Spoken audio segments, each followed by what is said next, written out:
Serena, congratulations. Congratulations on making it to the next round. How are you feeling physically right now? And what's your state of your mind right now as you approach your next match? Well, I feel fine right now physically, and obviously my state is still super intense. I'm always incredibly intense, and just trying to keep moving forward. So I'm just wondering, you're going over on your ankle, obviously you've seen that happen to you many times, but what goes through your mind when that happens, and how do you know if it's bad, if it's not bad, and when do you find out in the process? Because sometimes it can take a while to show up, I guess. Yeah. Ankle, I don't know. I usually know if it's horrible early on. I mean, I had a really bad ankle sprain in January, so I was like, instantly, I'm like, no, this can't happen. I'm finally healthy. But I'll see tomorrow. So far, I'm good. You know, I've been managing it, so we'll see tomorrow.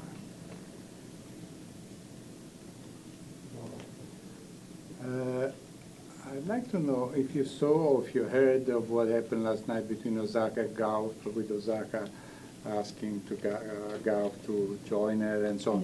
Yeah. Has it ever happened to you also that you would have liked to do something similar for some opponent of yours, that maybe either was crying or was hurting or so on?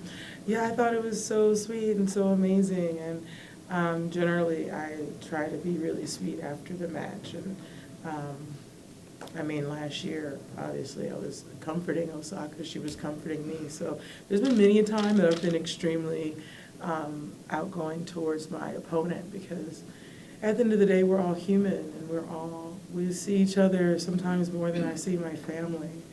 And so it's so important to, I think, to have bonds and to at least have people that you bond with, like several people that I bond with, and weddings of some of them. So it's like a real extended family, and I was so excited to see that. Serena, Roger spoke earlier about how he's evolved from being a teenager to being 38, and how have you gone about evolving to some degree over the last 20 years since you won here? Yeah, it's been quite an evolution. You know, I feel like my outfit's pretty much the same as it was 19 years ago. Maybe I should evolve a little bit more. Speaking of being 37 and being here in 20 years since you won your first title here, what do you think separates you and Roger and other players who are able to, you know, put the decades in on the tour? I don't know. I feel like we obviously have a love for the sport, and I feel like a lot of players do too. I can't really answer for Roger. I can just say that I always said I would wake up one day and say, I'm done, and that day hasn't come yet for me. I'm still playing pretty good tennis, and I do look at Roger like today, and the guy is incredible. His game is shockingly amazing. So there's no reason that he shouldn't be out there with his ability, and I feel the same way about mine. Serena, you have transcended the sport, and we know it and you know it. Are you more of a tennis player or more of a superstar at this point? Well, I would be pontificating to a level I wouldn't even know to say I'm a superstar. So honestly, I'm just Serena. I don't try to be anybody else. I don't try to be famous. I don't try to be anything. And I think when people meet me and they see me, they're, I think, almost shocked at how low-key and how average I am. Serena, you just spoke of the love of the game sustaining you and contributing to your longevity. It's hard to sustain the level that you've had.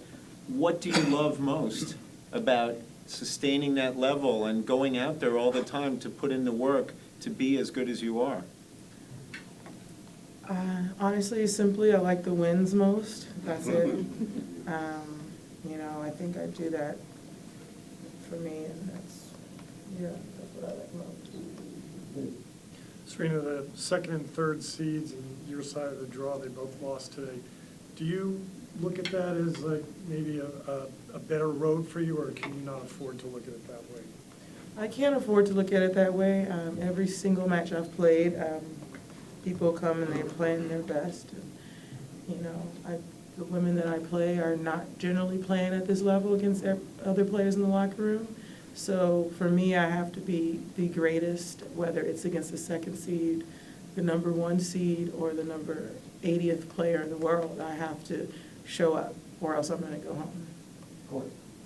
Serena, last year, when you were kind of coming back, you were saying a lot that you were trying to be like kind to yourself, like just take, you know, understand your situation and coming back. I'm wondering now, do you still have that mentality of when you're on the court and competing, like being kind, or have you turned a corner to where into a different zone of competition, like mentality, I guess? I feel like in this tournament in particular, I've definitely turned a different zone. I'm not sure if I can articulate what zone that is. But it's not about kind, it's not about to myself, it's not about anything in particular. It's definitely something different. When you did roll the ankle in the second set today, how worried initially were you, and did you think back at all to January and what happened in Australia? And that day you didn't ask for the trainer. Did what happened in Australia today lead you to say, hey, this time let me get somebody to tape that up for me? And take a Yeah, look I at it? definitely wanted to have a better plan. I probably should have seen a trainer in Australia. But I definitely thought about that, and like I said, the first thing was like, I'm finally healthy. Like, the last thing I want is to have another bad ankle sprain. So I just wanted to get, like I said, get some compression on it and tape it even stronger, and that way I can at least try to finish the match. Serena, congratulations. I know I've asked you in the past about your girls over in Kenya, and you said you were teaching them or letting them learn about tennis. Have you... In Kenya? I'm sorry, in Africa, I'm sorry to say it. I don't know where the school is at exactly, Right. but where you were letting them learn about tennis. And I don't know if you've had a chance to, but if there was an opportunity to teach them about the history of, given the erecting of the statue of Althea, if you had a chance to speak to them about that history at all. No, I haven't, but that's definitely on my list to do.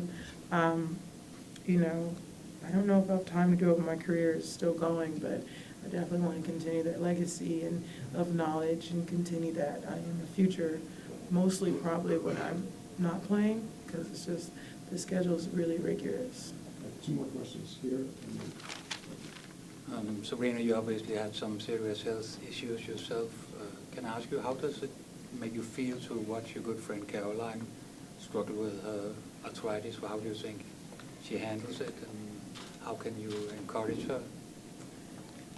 Yeah, it's been really hard for me because I feel like the two people that I'm closest on tour has very similar problems, very similar strains of the same disease. Not the exact same, but very similar. And so, you know, it's definitely hard. I'm really, really close with Caroline, obviously, but it's just, I just keep encouraging her, and I'm so amazed by what she's done and what she just keeps doing. And I know what those moments are like away from the cameras and away from the courts, and, you know, I just feel like she's so brave, you know, to keep doing what she's doing and at her level. Last question. Serena, you talked a little bit on the court about this being your daughter's second birthday today and what was happening to you 2 years ago on this day. Just wondering if you could elaborate a little bit, and also, can you picture bringing, how old would she have to be to bring her to the matches? She's a little bit loud and obnoxious right now, so I'm not sure. I'm not sure she should come to the matches. I'm hoping, like, you know, next year she'll be at an age where she can sit. Maybe I'll start at smaller tournaments and see what she does, and then go from there. also she's still napping, and so, you know, it's hard. But yeah, I was definitely out of it this time 2 years ago, but it's cool. Like, it's just such a great experience to think I'm a mom. It's weird. It's still super weird to me. Thank you, everyone. Thank